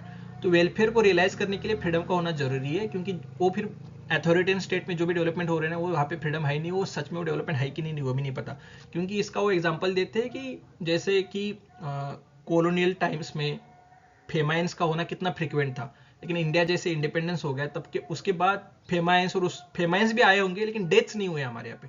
तो उसका जो भी मैनेजमेंट है तो वो चेंज हो गया, right, because we hold our government responsible, we question the power, right. तो वो फ्रीडम का होना जरूरी है जनरल वेलफेयर के लिए. And development is equal to removal of various types of unfreedoms. तो अनफ्रीडम क्या क्या हो सकती है, इकोनॉमिक पॉवर्टी हो सकती है, सोशल डिप्राइवेशन हो सकता है, पॉलिटिकल टायरनी हो सकती है, कल्चरल अथॉरिटेरियनिज्म हो सकता है. तो इन सबको हटाना, इन अनफ्रीडम्स को हटाना मतलब डेवलपमेंट है. And he equates freedom with social justice, right. तो ये पूरा आर्ग्यूमेंट हमें मार्था नुसबाम उनका the quality of life book था इसमें मिलता है, या मार्था नुसबाम का women and human development capability approaches में, या डेवलपमेंट एज अ फ्रीडम जो अमर्त्य सेन का बुक था. तो यहाँ पे हमें डेवलपमेंट एज अ फ्रीडम इस सेंस में डेवलपमेंटल पावर जो है या इस सेंस में वेलफेयर स्टेट, सोशल जस्टिस, इस एंगल से हमें फ्रीडम को देखने को मिलता है, राइट. तो पॉजिटिव फ्रीडम के क्या क्या एग्जांपल्स हो सकते हैं. हमने अभी नेगेटिव फ्रीडम के एग्जांपल्स देखे, अब हम पॉजिटिव फ्रीडम के एग्जांपल्स देखते हैं. अब राइट टू एजुकेशन को वहाँ पे क्या था कि मतलब वहाँ पे क्या था आपने देखा ही है. तो यहाँ पे क्या हो सकता है, freedom to develop intellectually secured by state providing free and compulsory education. तो स्टेट ने फ्री एंड कंपलसरी एजुकेशन को प्रोवाइड करना, राइट. तो 6 to 14 ईयर्स के एज के लोगों के लिए तो हमारे पास 21A आर्टिकल है, राइट. ओल्गा टेलिस केस में जो भी डिसीजन आया कि राइट टू लाइवलीहुड होना चाहिए, तो फिर हमारे पास मनरेगा है, राइट टू वर्क है, freedom to earn a living, right. तो उसके बाद freedom to have equal opportunities या freedom to a healthy life secured by state providing public hospitals, Ayushman Bharat Yojana है, अटल पेंशन योजना है, बहुत सारे सोशल सिक्योरिटी बेनिफिट्स है, right. National food security act है तो आपके पास रेशन दिया जा रहा है, राइट. तो freedom to be free from hunger secured providing subsidized food grains जो भी दिए जा रहे हैं, freedom to live a dignified life, freedom to justice, right. Free legal services NALSA है. उसके बाद हमारे पास पूरा मतलब ये पूरा फ्री लीगल एड का होना इंपॉर्टेंट है. वल्नरेबल जो भी लोग हैं उनके लिए फ्री लीगल एड स्टेट के थ्रू प्रोवाइड की जाती है. कोई खुद का वकील हायर नहीं कर सकता तो स्टेट उसके लिए वकील देता है, राइट, एडवोकेट. तो freedom to decent standard of living, right. Public assistance का होना, राइट. अनएम्प्लॉयमेंट ओल्ड एज में स्टेट का असिस्टेंस होना, राइट. फ्रीडम टू मूवमेंट या freedom to make a rational economic choices, freedom to shelter, right. जो भी हमारे पास आवास योजनाएं होती है सारी, राइट, जिनके पास खुद का घर नहीं है उनके लिए घर बनाने के लिए जो भी आवास योजनाएं हैं, या फ्री पब्लिक ट्रांसपोर्ट दिया जा रहा है, या सब्सिडाइज ट्रांसपोर्ट दिया जा रहा है, तो ये सब क्या है, these are your these schemes या policies are, yeah, these are rights, these are enabling you to do something, they are making a positive optimistic atmosphere within which you are able to thrive, you are able to self realize yourself, right? freedom to do something, negative में कहता है freedom from something, यहाँ पे freedom to do something, it is a like availability of certain conditions to realize yourself. तो ये सब था positive freedom, right. अब हम देखते हैं थोड़ा हर्बर्ट मर्क्यूज का वन डायमेंशन मैन में एक्चुअली आर्गुमेंट किया था कि वो बोलता है कि capitalism exercises monopolistic control not only on production and distribution, it also creates the desires and demands for commodities through a clever manipulation to the mass media। मतलब वो प्रोडक्शन एंड डिस्ट्रीब्यूशन को तो कंट्रोल कर ही रहा है, लेकिन आपकी desires and demands को भी वो मैनिपुलेट कर रहा है, राइट। इसके एग्जांपल्स हम अच्छे से देखेंगे बाद में। Result is wide spread craze for consumer goods which develops into distorted second nature of man. तो मैन में जो दो डायमेंशन थे, किसी भी चीज को एक डायमेंशन मतलब दो डायमेंशन थे, यहाँ पे वो सेकंड डायमेंशन पूरा डिस्टॉर्ट हो जा रहा है, वो अभी है ही नहीं, मैन इज वन डायमेंशनल, क्योंकि हम इसको क्रिटिसाइज या काउंटर ही नहीं कर रहे, we are taking it as a given, right. So consumer capitalism renders the oppressed sections insensitive to their original discontent by stimulating their trivial material desires which can be easily satisfied। मतलब एक तो वो आपके अंदर वो desires को manipulate करके plant करेगा, और आपके पास अमेजोन है, फ्लिपकार्ट है, वो बहुत सारे मीशो है, क्या क्या है, आपके पास मिंत्रा है, आप तुरंत ऑर्डर करोगे, स्विगी है, इंस्टामार्ट है, जोमेटो है, बहुत कुछ कुछ है, तो आप तुरंत आप ऑर्डर कर लोगे, राइट। तो ईजी हो जाता है इसको सेटिस्फाई करना भी, इन सब डिजायर्स नीड्स को, राइट। आप कुछ सोचते नहीं कि मुझे क्या है सच में भी चाहिए था, आप ये सोचने से पहले आपके पास आपके घर के बाहर वो चीज लेके आ जाएगा। तो so gratification of this trivial desires, and यहाँ पे जेन्युइन फ्रीडम तो पूरा वो डिसअपेयर हो जाता है। तो पहला तो था imposition of false needs, right. So fabrication of desires, advertisement industry, mass media, corporate interest जो भी वहाँ पे इन्वॉल्व होते हैं, वहाँ से एक फॉल्स नीड्स को प्लान किया जाता है, राइट। जैसे कि नीड फॉर कॉन्स्टेंट अपग्रेड्स, तुरंत तुरंत मतलब आईफोन का नया नया आ गया मोबाइल, नया वर्जन आ गया, तुरंत ले लो, आपको लाइन दिखेगी पूरे उनके सेल्स ऑफिस के बाहर, मुंबई में, दिल्ली में, सब जगह पे, राइट। क्योंकि उसको एज अ स्टेटस सिंबल देखा गया है, राइट। या डिस्पोजेबल गैजेट्स, तुरंत तुरंत नए नए गैजेट्स ले लो, पता भी नहीं, जरूरत है भी नहीं है, राइट। या मतलब सेल्फ वर्थ को हम किसी मटेरियलिस्टिक चीज से मतलब, अब मैं एज अ ह्यूमन बीइंग मैं अगर सोचूं तो मेरे लिए सेल्फ वर्थ क्या है, मैं अच्छे से कुछ पढ़ा पा रहा हूँ कि नहीं, क्या आप समझ रहे हो, मैं कुछ अच्छे आर्टिकल्स पढ़ रहा हूँ, अच्छे बुक्स पढ़ रहा हूँ, मेरी खुद की डेवलपमेंट क्या मैं कर पा रहा हूँ, मैं मेरा सेल्फ स्टीम प्रिजर्व कर पा रहा हूँ, क्या मैं रियलाइज कर पा रहा हूँ खुद को। लेकिन कैपिटलिस्ट सोसाइटी में सेल्फ वर्थ को अटैच किया गया, क्या मेरे पास कितनी महंगी कार है, मैं कौन से ब्रांड के कपड़े पहन रहा हूँ, मैं कौन से ब्रांड के शूज पहन रहा हूँ, राइट। क्या मैं नए नए आईफोन्स एवरी ईयर जो भी नया वर्जन आता है क्या मैं ले पा रहा हूँ, तो ही मतलब मुझे सेल्फ वर्थ है। इस तरीके से जो फॉल्सली आपके अंदर जो ब्रीड किया जाता है, so you must have this type of gadget to be happy, तो हैप्पीनेस भी सॉर्ट ऑफ इसी चीज से अटैच किया गया है, राइट। इंस्टेंट ग्रेटिफिकेशन जिसको हम बोलेंगे, तो ये वॉलंटरी सर्विट्यूड है, right. You are willingly complying to this, मतलब क्योंकि फिर आपको अगर ये चीजें चाहिए तो आप मेहनत करोगे, लॉन्ग आवर काम करोगे, राइट। So the freedom to consume replaces the freedom to be truly autonomous. तो ये तो अब एटोनॉमस होना ही नहीं है, क्योंकि ये सब हो रहा है, राइट। सेकेंड होता है रिप्रेसिव डिसब्लिमेशन। तो Marcuse uses this term to describe how the system neutralizes potentially rebellious psychic energy. अगर आपके अंदर रिबिलियस थॉट भी आ रहे हैं ना, तो उसको तुरंत सप्रेस किया जा रहा है, क्योंकि आपके पास मतलब पहले ऐसे था ना कि मुझे मतलब कोई चीज़ लेनी है, लेकिन मेरे पास वो इजीली अवेलेबल नहीं है, तो मैं सोचता था कि भाई थोड़ा पोस्टपोन करता हूँ मेरा डिसीजन, अभी मेरे पास मतलब मैं अभी अभी कहाँ जाऊँ, वो लूँ, सच में गरज, तो तब तक क्या होगा कि आप सोचोगे कि क्या मुझे सच में इसकी ज़रूरत है, आपका थॉट चेंज भी हो सकता है। लेकिन अभी ऐसे ना, आपको कोई चीज़ आ भी गई दिमाग में, तुरंत आपके पास बहुत सारे मैकेनिज्म, जैसे मैंने अभी बोला ई कॉमर्स वेबसाइट सारे अवेलेबल है, आप तुरंत उसको मतलब ऑर्डर कर सकते हो, तो वो काउंटर थॉट ही नहीं आया दिमाग में, वो आपको चांस ही नहीं मिला काउंटर करने का, right. So absorption of desire, तो इसमें हो क्या रहा है, instead of rigidly repressing desires which create a critical space. अगर कोई रिप्रेस करता आपके थॉट्स को, तो आप एकदम सोचते यार मुझे मुझे मेरे ऊपर कोई पावर एक्सरसाइज कर रहा है, ये कैसे हो रहा है, ऐसे कैसे हो रहा है, तो क्रिटिकल स्पेस डेवलप हो जाता। यहाँ पे क्या हो रहा है कि system immediately allows for the immediate commodified gratification, आपके पास तुरंत सब आ जाता है, right. Easily accessible, standardize entertainment, sex, leisure, ये सब इजीली सब मिल रहा है, सब इजीली है, right. So elimination of critical distance by providing instantaneous satisfaction, the system dissipates the energy that might have otherwise been sublimated into higher critical cultural forms, right. Art, philosophy, ये सब करने की बजाय आप इसी सब छोटे छोटे चीज़ों में आपका खुद का सेटिस्फैक्शन आप ढूंढने रहते हो, right. and you don't question the status quo, right? So controlled release of pleasure binds the individual to the existing order, making them feel content, leading to state of euphoria in unhappiness, right? तो आप status को ही follow कर रहे हो, आप उसको challenge criticise नहीं कर रहे हो, तो आपका हायर जो सेल्फ है ना, जैसे आपने देखा होगा यूटिलिटेरियनिज्म में जो पहले बेंथम ने जो भी लिखा हुआ था, तो उसको जब मील काउंटर करता है तो वो यही बोलता है ना कि हायर नीड्स कुछ होती है, राइट भाई। खाने वाली नीड जो है वो, और मैं कुछ मतलब प्रोएक्टिवली कुछ लिख रहा हूँ, वो उससे ऊपर है, राइट। मैं म्यूजिक सुन रहा हूँ या कुछ कर रहा हूँ, तो तो एक हायर क्वालिटीज होती है इसमें। जैसे मॉस्लो की एक हायरार्की ऑफ नीड्स है, राइट। देयर आर 7 स्टेप्स कि भाई फिजिकल सिक्योरिटी, सेफ्टी से ऊपर फिर सेल्फ रियलाइजेशन से एक्चुअलाइजेशन तक। तो ये कुछ हम ऊपर का कुछ सोचते ही नहीं, हम पहले एक दो स्टेज में ही खुद को मतलब जो मास्लो के हायरार्की ऑफ नीड्स में हम पहले एक दो स्टेज में ही खुद को लिमिट रख रहे हैं, राइट। तो ये सब then technological rationality and one dimensional thought, though system imposes unfreedom by colonizing your thought itself, eliminating the ability to conceive of alternative realities, वही नहीं सोच पाते हो आप। तो the dominant technological rationality reduces everything to its observable function or operation. Ideas, aspirations, and values that cannot be defined in a practical technical terms are dismissed as irrational, utopian, or meaningless, right?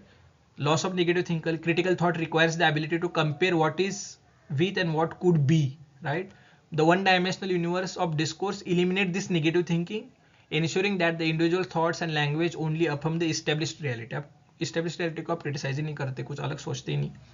हाँ, integration of opposition, political and intellectual opposition like labor unions, even radical art is stripped of its critical functions and absorbed into a mainstream. The system can tolerate dissent because it has lost its power to change the fundamental structure. क्योंकि वो decent को आप कुछ fundamental criticise कर नहीं रहे हो ना, छोटे मोटे क्रिटिसिज्म कर रहे हो, वो एक्सेप्ट कर लेता है, छोटे मोटे चेंजेस कर लेता है, क्योंकि उसको कोई दिक्कत नहीं है, आप कोई उसके एग्जिस्टेंस को ही काउंटर नहीं कर रहे हो, right? This totalizing integration and control achieved through technological efficiency and the manipulation of needs create a comfortable, smooth, reasonable, democratic unfreedom where the individual is controlled by an invisible, highly rationalized technological apparatus, right? 1964 में लिखा था ये one dimensional man, right. तो अब हम देखते हैं कि एग्जांपल्स देखते हैं तो ये समझ आएगा, राइट। तो एक्चुअल नीड क्या हो सकती है? ट्रू नीड जो है वो है कि true need is of communication, क्या हमें हमें बाकी लोगों से कम्युनिकेट करना है खुद को, सेल्फ स्टीम, बिलोंगिंग, राइट, ये ट्रू नीड है। लेकिन हम क्या करेंगे? The need for latest gadget, भाई मोबाइल है, तुम बात कर पा रहे हो, लेकिन हमें लेटेस्ट गैजेट ही चाहिए, एवरी ईयर न्यू फोन लेंगे, तो ये एक फैब्रिकेटेड नीड है, राइट।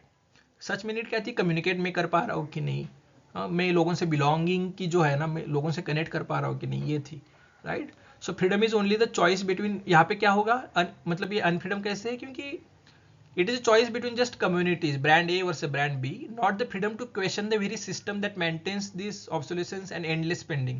इसको हम क्रिटिसाइज नहीं कर रहे, काउंटर नहीं कर रहे, बस हमारे पास ब्रांड ये ले लूँ या वो ले लूँ, क्या ब्रांड है, इसे में हम बस उलझे हुए हैं, right.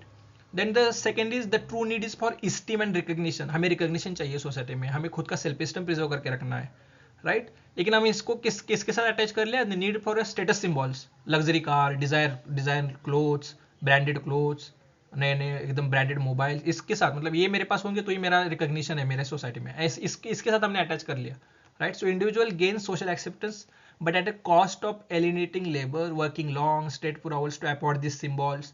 The freedom to buy replaces the freedom to pursue meaningful non-commercial self-actualization, right?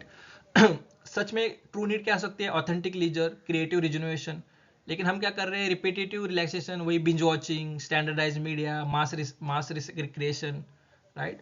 So freedom to relax becomes freedom to perpetuate unfreedom, right. एक हो सकता है इंडिविजुअलिटी, सेल्फ डिटर्मिनेशन, ये हमारे ट्रू नीड्स हो सकते हैं, लेकिन इसके लिए हम क्या करें? Need to conform to advertise lifestyle, वही बता रहे हैं कि भाई यही हैप्पीनेस है, right. Diet, fats, idealized family home, तो क्या कर रहा है? कांस्टेंट, मतलब सोशल मीडिया इन्फ्लुएंसर जो भी होंगे, वो जो भी फिल्टर्स यूज़ कर रहे होंगे, वो हम कंपेयर करते रहते हैं खुद को उनके साथ, उनके मतलब उनका लाइफ में कितना अच्छा चल रहा है, ये चल रहा है, वो चल रहा है। वो तो एक फेक लाइफ है जो बाहर है पब्लिक डोमेन में, अंदर पता नहीं पर्सनल लाइफ में क्या चल रहा है। लेकिन ये जो कंपैरिजन है ना, वहाँ से फिर हमारे अंदर फ्रस्ट्रेशन आ जाता है, वो एक आइडियलिस्ट वर्ल्ड हम बनाते हैं और कॉन्स्टेंटली उसके पीछे भागते रहते हैं। वो एक्चुअली है अनफ्रीडम, क्योंकि हम खुद के जो नीड्स थे उसको तो सेटिस्फाई कर नहीं रहे हैं, right. So desire to love, hate and consume what others love and hate is instilled in us, right? So individual feels free because they choose a lifestyle, but the template for that choice was non-negotiably provided by the market, right? Freedom from toil, pacification of existence, etc etc, but यहाँ पे need for perpetual economic growth, मतलब structural issues को देखा ही नहीं गया है। भाई तुम नहीं काम कर रहे, तुम वर्क नहीं हार्ड कर रहे, इसलिए तुम गरीब हो, राइट। लेकिन भाई बहुत सारे फैक्टर्स है, स्ट्रक्चरल इनइक्वालिटी है, इंटरजनरेशनल डिस्पैरिटी है, रीजनल डिस्पैरिटी है, बहुत सारे फैक्टर्स है। ये सबको कास्ट है वहाँ पे फैक्टर कर रहा है, जेंडर वहाँ पे फैक्टर इन कर रहा है।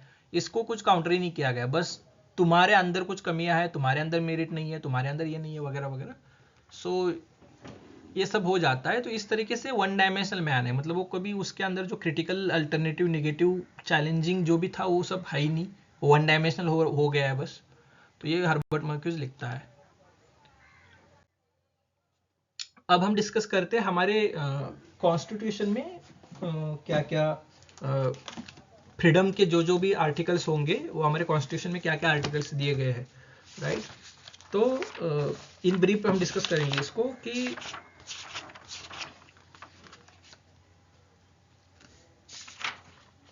जैसे कि अब प्रेम्बल में तो हमें देखने को ही मिलता है liberty of thought, expression, belief, faith and worship, ये तो हमारे प्रेम्बल में ही हमें लिखा हुआ है। आर्टिकल 19 जो है वो अलग अलग 5 to 6 टाइप्स के अलग अलग राइट्स हमें मिलते हैं, right. Freedom of speech, expression, peacefully assemble होना, उसके बाद खुद का एसोसिएशन इस्टेब्लिश करना, right to freely move across the country, मतलब नॉर्थ ईस्ट में आपको इनर लाइफ परमिट वगैरह, जो क्योंकि एट द ट्राइबल कल्चर भी प्रिजर्व करना है हमें। आपके पास घूमने का हक है, इसलिए आप मतलब जाके अंडमान निकोबार में जाके वहाँ पे नहीं डिस्टर्ब कर सकते उन लोगों को, क्योंकि फिर वहाँ पे उनके सर्वाइवल के इश्यूज है। तो ये सब with in reasonable restrictions you have various this freedoms, right. आपको आपका बिजनेस इस्टेब्लिश करने का हक है, आपका प्रोफेशन चूज करने का हक है, वगैरह वगैरह, उसके कुछ रिजनेबल रिस्ट्रिक्शंस है। आर्टिकल 20 है, right, protection in respect of conviction for offence है। Article 21 protection of life and personal liberty, इसको बहुत अच्छे से एक्सपांड किया है कोर्ट ने, right.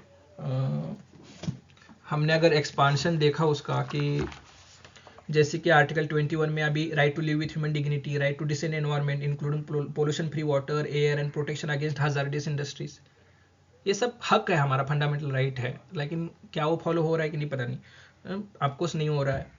Right to livelihood, right to privacy, right to shelter, right to health, right to free education up to 14 years of age, right to free legal aid, right against solitary confinement, right to speedy trial.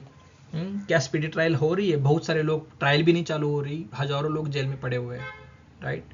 तो right against handcuffing, right against inhuman treatment, right to travel, right against bonded labour, right against custodial harassment. Custodial deaths अभी भी कितने हो रहे हैं तमिलनाडु में या कहीं भी, बहुत सारे स्टेट्स में कितने कस्टोडियल डेट्स अभी भी हो रहे हैं, right.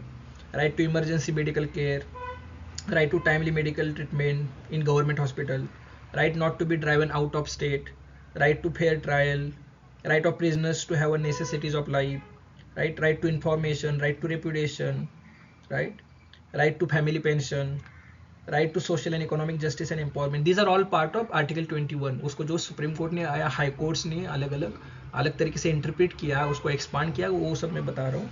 Right to sleep, right to freedom from noise pollution, right to sustainable development, right to opportunity, right to decent burial, cremation, right to marry a person of one's own choice, right to die with dignity, right.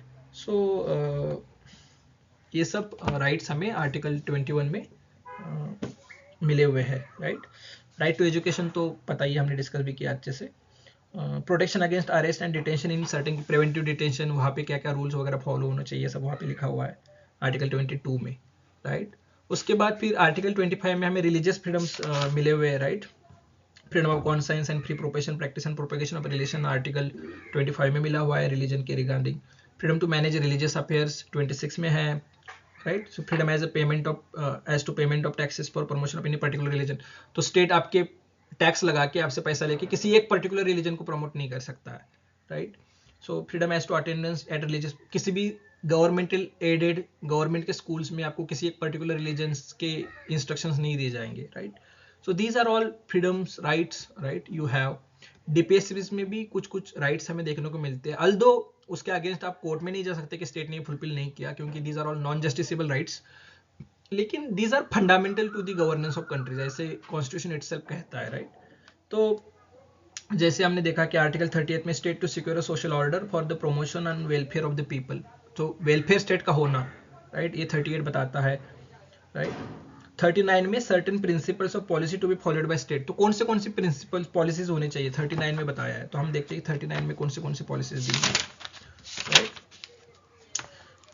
जैसे कि the states shall in particular direct its policy towards securing 1a the citizens men and women equally have the right to an adequate means of livelihood, right, होना चाहिए, इसलिए नरेगा है हमारे पास। that the ownership and control of material resources of the community are so distributed as to best serve the common good, ऐसे नहीं बहुत सारा concentration होना चाहिए, नहीं भाई तो ये फिर common good नहीं होगा। operation that the operation of the economic system does not result into concentration of wealth and means of production, तो concentration of wealth नहीं होना चाहिए, लेकिन अगर हम डाटा देखें तो फिर इनइक्वालिटी का वीडियो आएगा इसके बाद, उसमें हम डाटा देखेंगे कि 1% लोगों के पास कितनी प्रॉपर्टी कितनी वेल्थ है, 10% लोगों के पास जो टॉप के है उनके पास लगभग 60% देश की नेशनल वेल्थ है, राइट। तो ये हम सब देखेंगे डाटा बाद में इनइक्वालिटी के वीडियोज में। that there is equal pay for equal work, right, the children are given opportunities and facilities to develop in healthy manner, right, ये सब कुछ कुछ पॉजिटिव फ्रीडम को प्रमोट करने वाले हमें आर्टिकल 39 में देखने को मिलेंगे, राइट। फिर 41 में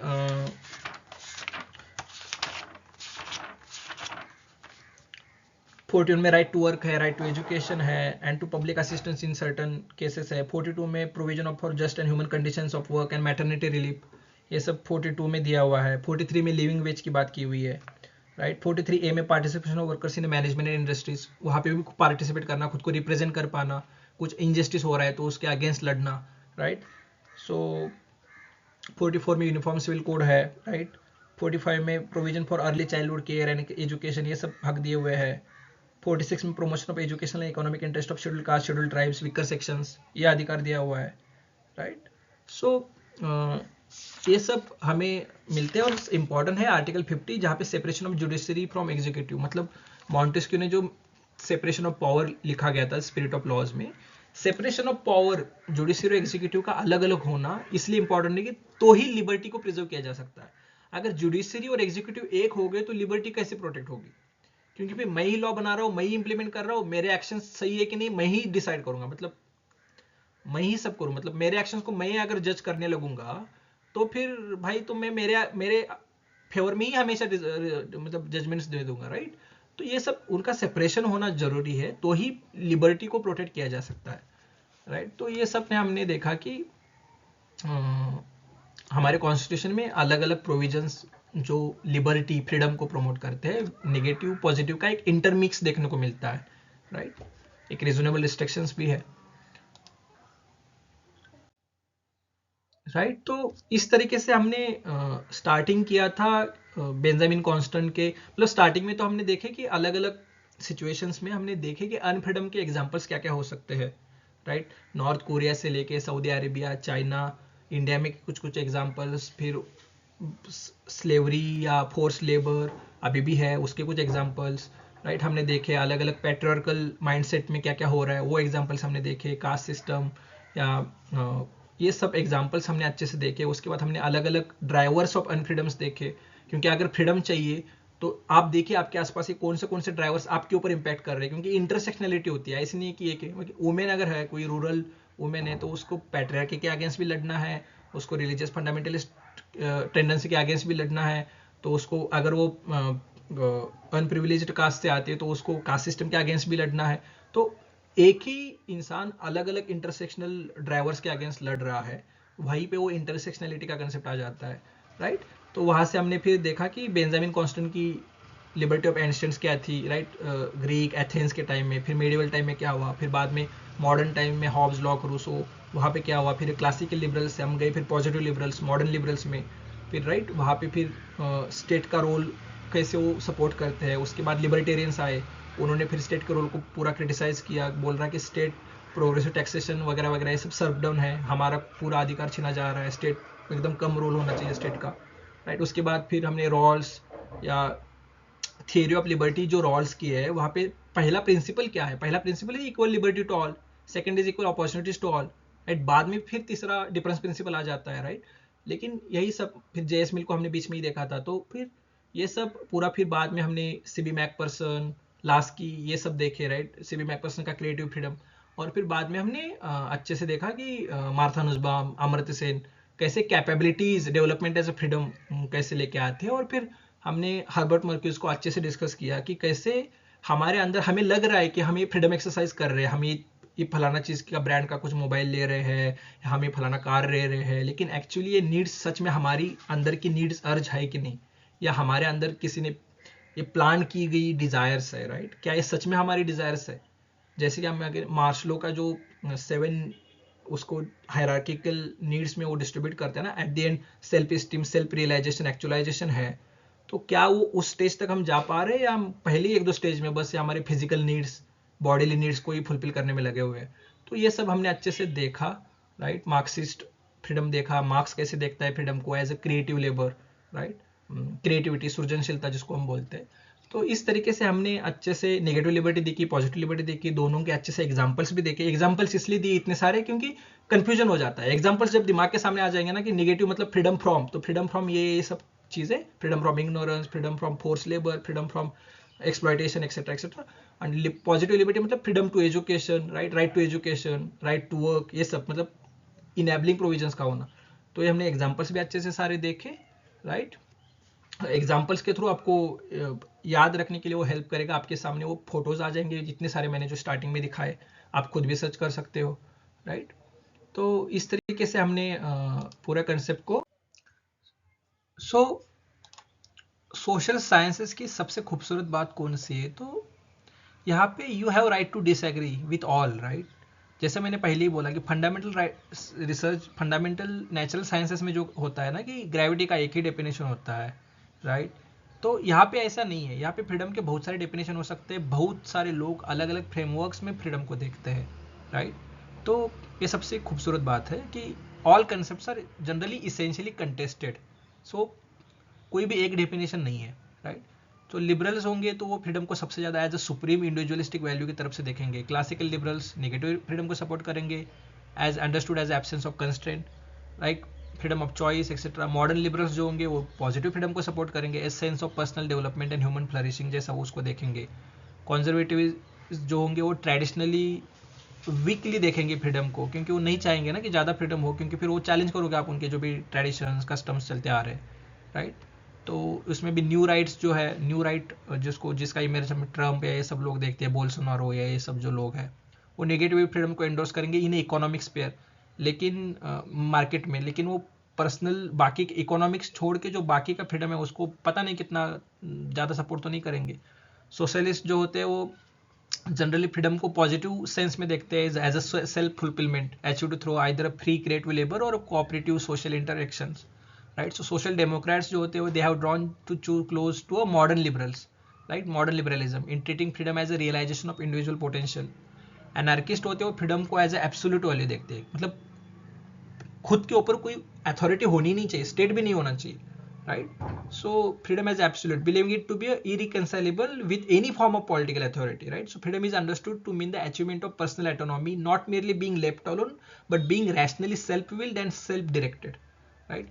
फैसिस्ट जो होते हैं वो इंडिविजुअल लिबर्टी को एकदम नॉनसेंस बोलेंगे, क्योंकि आपको पर्टिकुलर लीडर को फॉलो करना है, right. So true freedom is in contrast, तो वहाँ पे unquestioning submission to the will of the leader, right.